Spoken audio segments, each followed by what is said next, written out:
Well, good morning, everyone in attendance. This is East Devon District Council Asset Management Forum meeting on Monday, the 19th of January. I'm the Chair, Councillor Paul Hayward. May I remind members that the Code of Conduct applies throughout this meeting, and we also reserve the right to remove and disconnect any participant who's disrupting the meeting by whatever means. Please turn off any devices or place them on silent, and I will do the same. There we are, that's all done. We'll now start the meeting by doing a roll call of forum members here present. Debbie. Okay, thanks, Chair. Let's start with yourself, Councillor Hayward. I am here, thank you. Thanks very much. Any declarations to make? I have my usual effects NRI that I am the clerk to Axminster Town Council and also a Devon County Councillor. Thank you.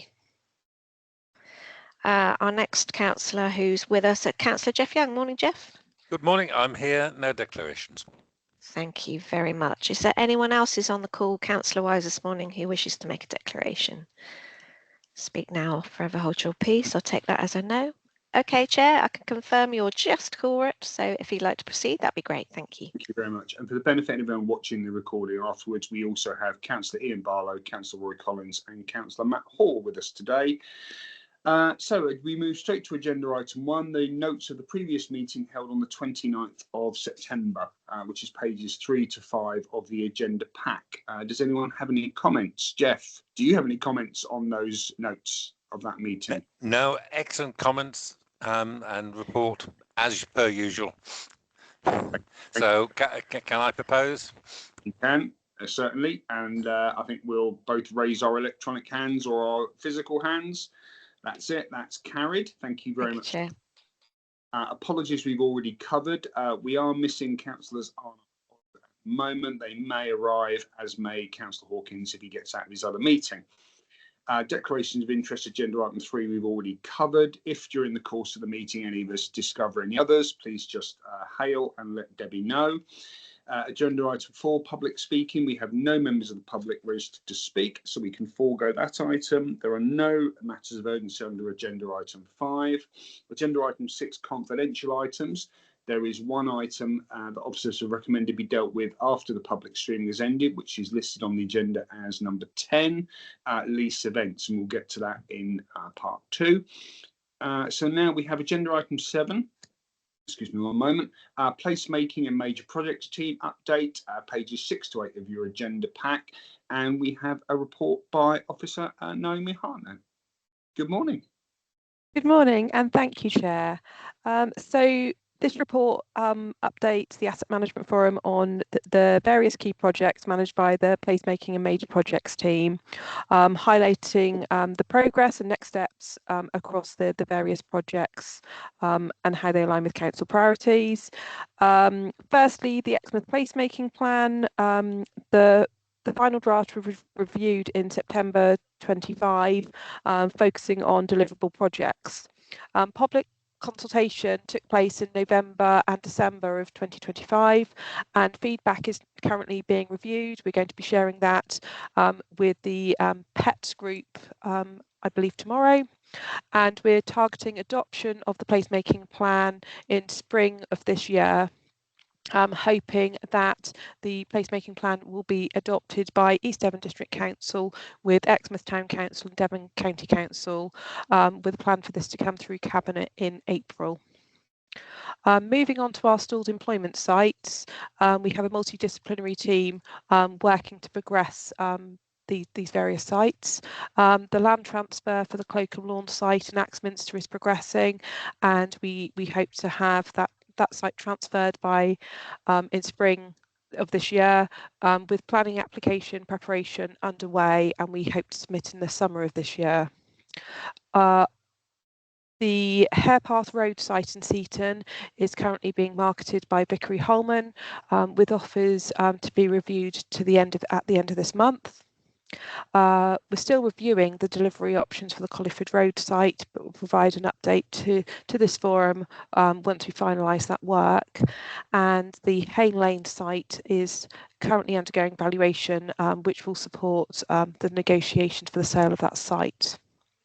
Moving on to Cranbox, this scheme has faced delayed due to the land transfer being slow to progress, but we are hopeful from the work being undertaken in partnership by this team and our planning team that this will be transferred in February of this year, and completion is anticipated in autumn of this year.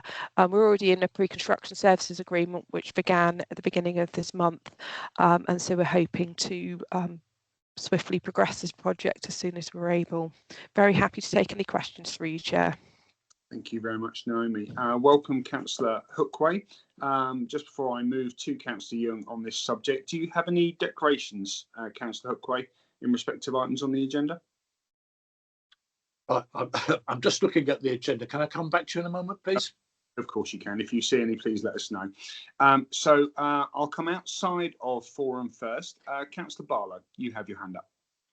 Thank you, Chair. I just wondered what the hold up was on the Cranbrook land swap. I believe that was part of, and I think it had a time limit on it, that it had to be completed by a certain amount of time. It's part of the planning that we gave back along. Naomi, if you're able to cover anything of that that's not legally confidential or otherwise.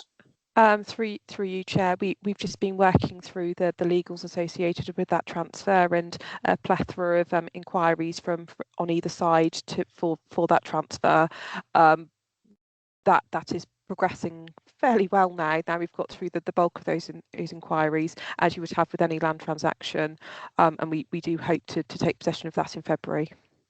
Thank you, because I can see here you've got a reference to the CCA, and again I should declare my interest as the chair of their audit committee. That I believe it was originally the end of March, wasn't it, the spend date, and that's now been extended with their agreement, which would seem necessary and obvious given the fact that you can't do much until you acquire the land. So thank you. Does that help, Ian? Yeah, thank you. Councillor Young, over to you. Yeah, you took my question there. Does it affect the funding? Because I thought there was a time limit on that. Are we progressing with the plans, and or can we not start on those until once we got the land? No. Has it got a knock on extra delays beyond what we know now? Up to you, okay, thank you. Thank you, Chair. So planning application has already been submitted, and that's pending consideration at the moment. We hope to have an approval on that one at the end of this month. Pre-construction services agreement is already in place, and so we're doing as much as we can so we can get on site as soon as possible once we have ownership of that land. The only thing we can't do until we have taken ownership of the land is commence construction. So we'll be ready with a spade as soon as we've signed on the dotted line. Right. You're doing the digging, Jeff, so I'm surprised you haven't been told about this. Get your wellies on. I'm happy to do some digging, no problem, but I'll prefer a JCB. Thank you very much indeed, Jeff. Thank you. And thank you, Naomi. I don't see any other questions, so thank you for your report. Thank you for your keeping all those plates spinning at the various sites. And welcome, Councillor Davey. Good morning to you. My question, as per Councillor Hookway, if you have any declarations, Ollie, having looked at the agenda items, please just shout out as you think of them. So, okay, thanks, Paul. I am an Exmouth Town Councillor. I usually declare that just in case there's something on the agenda that's relevant. There was an item on this. This is agenda item 7, and within that report, Ollie, there is an item. Sorry, Councillor Davey, how informal of me. The Exmouth placemaking plan was covered, so that's it. Councillor Hookway, you have a question? Yes, just to just about the declarations of interest, just agenda items 7 and 8. I'm a member of Exmouth Town Council. Thank you. Thank you indeed. And so that brings that agenda item to a close. Thank you, Naomi. Agenda item 8, estate team update. The agenda item is, 8, pages 9 to 12. It listed it as being presented by Rob Harrison, who unfortunately can't be here. So Tim Child, over to you. My apologies. Thank you, Chair. So yeah, unfortunately you have me, not Rob Harrison today. So okay. I'll just pick up on the main points included within the report. So there's reference at the beginning to community asset transfers and the work that the estates team in particular have been doing around that, working with members over recent months. Just for sort of wider awareness that this relates to the stewardship report that came through to Cabinet last July. Following on from the recommendations of that report, we've had good engagement with the town councils. We've established a portfolio holder working group, which is cross-party. We've prepared a PID, a project initiation document, to sit behind this programme of activity that will be needed from now through to local government reorganisation. And we are in the process of drafting a Part B report to come to Cabinet, which sets out the proposed programme moving forward and next steps. One of the aspects picked up within the PID itself is around resourcing and the need for the council to consider the resource needed, both in terms of the estates team, but also in terms of legal services, street scene, finance and other areas. So that's referenced within the PID document itself and is key to successful delivery.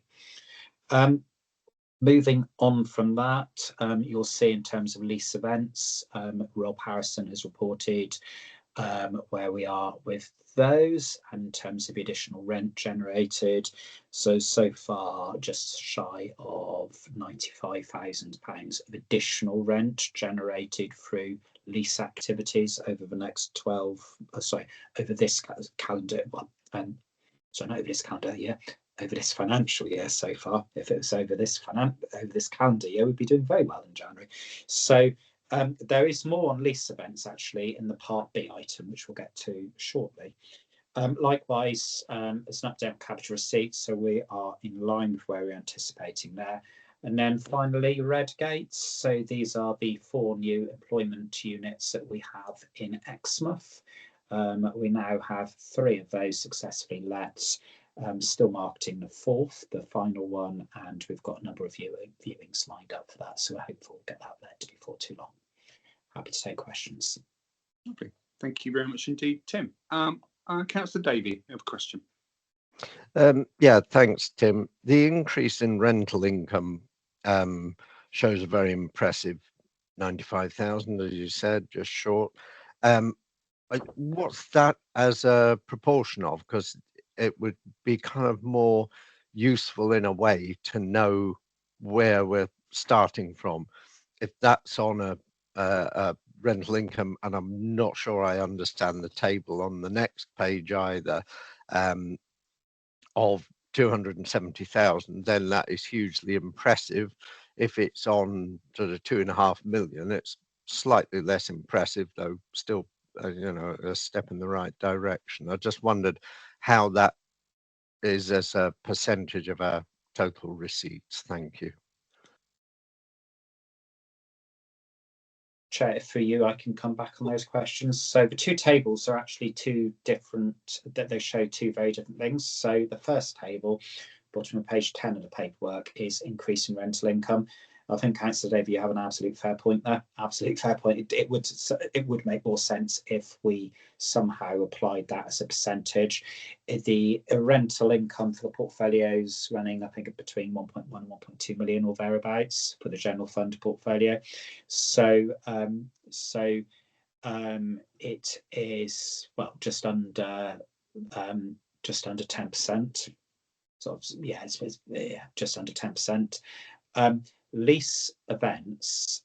So I think we need to be mindful that our ability to generate increases in rents from lease events, so whether they be a lease that comes to an end and is then renewed and we negotiate an increase in rent, or in terms of a rent review, so a contractual provision within the lease that every 3 or every 5 years, or however frequent, the rent increases to, is either based often on indexation, so by CPI or RPI, or to market rent. So they are the two drivers for the increases. So therefore it is dependent on the leases that are up for renewal or rent review in that particular year. So if you have a year with relatively lots of lease events but relatively low rents, and I think the next Part B item gives you a bit more context behind what that might look like, then it's more difficult to obviously get the large increases. But if you have a particular year where you've got a big rent review, then suddenly that figure shoots up quite significantly. But in terms of our overall performance of that let portfolio within the constraints of the leases that we have, we are comfortable with the increases. But I think as a takeaway from this meeting, and Chair, if you'd like to include it as a sort of a recommendation, if you like, we can look to provide more clarity at future meetings around the increase, where the increase comes from, and also what it means in terms of a percentage, just so perhaps it's a bit more meaningful. And then the second chart that you referred to, Ollie, with the 270,000. So this is capital receipts. So this is where we've sold items, sold properties. So that's very different. And what that chart in effect tells you is that we sold quite a lot sort of back in the summer, September up to October, and since October we haven't sold anything else. Hence, the total capital receipts for this year have remained as they have been since October. But I think on that first chart, I think the recommendation, subject to your input, can be very much around just providing greater clarity around rental increases as a percentage to the portfolio. Thank you, Tim. Just before I come to Councillor Barlow, I don't think it's necessary to have a specific recommendation beyond that listed in the agenda, but I think it'd be helpful when we have our economy team catch up to just touch on this, because, yeah, I mean, if some of these tables, the information's there, it's just the context of what it relates to, exactly what Councillor Davey alludes to. So perhaps if that could be added to our discussion, and then we can discuss that and bring it back. Otherwise, we'll get into a long, complicated recommendation of exactly what, and if the recommendation is tight and accurate, it really is meaningless. So, Councillor Barlow, over to you, sir. Yeah, just one point before I start. Did you say it was 2 million quid our annual rental income average? Was it 2 million quid? 1 to 1.1. Okay, that makes sense. How much of the 100,000 increase is due to the red gates? So you've obviously leased them out, so I presume they were chunky amounts. So is that the majority of the 100,000, or is there extra in that, or are they not included in that? Yeah, no, we I don't have the exact figures, but you'd expect that to be I think the red gates, I think you're looking at about 15,000 for the 3 units, something like that. So so it's part of it, but it's only a small proportion. If you want some exact information, Ian, either drop me an email or the officer, and I'm sure that can be provided to you if you need exact amounts. And in fact, Ian, the final unit that's still to be successfully let is currently being marketed on our website, so you'll be able to get the details from that if you wanted. But yeah, red gates will have contributed to it, but only a small proportion. Thank you, Ian. Jeff, over to you. Yeah, I noticed that Bumble and P, as we call it, is going well at Exmouth Seafront.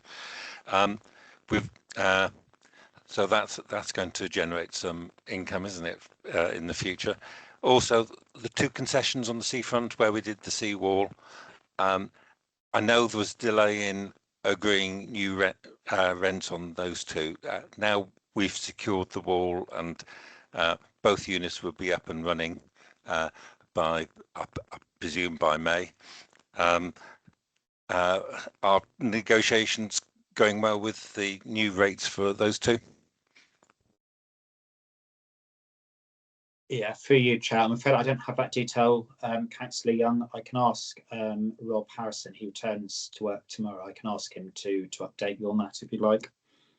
Yeah, that'd be great. Now, there'd be quite a big substantial increase, I believe, because we've been holding those rents for some years because of the work that they've had to do to protect their buildings. Now they don't need to do that. Now, I think we need to be careful of how we treat those 2, but also we need to consider that they need to be commercial rents. Thank you very much, Councillor Young, for that. I'm sure that will be taken forward by the officers concerned. So I can't see any other hands raised, electronically or otherwise. So the recommendation is that we note the report without any other additional recommendations, as I mentioned. So I'll propose that from the chair. Councillor Young, are you happy to support that? Lovely, thank you. So that is noted. Thank you very much indeed, Tim, for that report. And thanks to Rob for providing the background to that. At this moment then, we now move into part B, which is confidential session because of the business to be considered. So I will move that under section 100A4 of the Local Government Act 1972, the public, including the press, shall be excluded from this meeting as exempt information of the description set out on the agenda is likely to be disclosed. And on balance, the public interest is in discussing this item in private session, otherwise known as part B.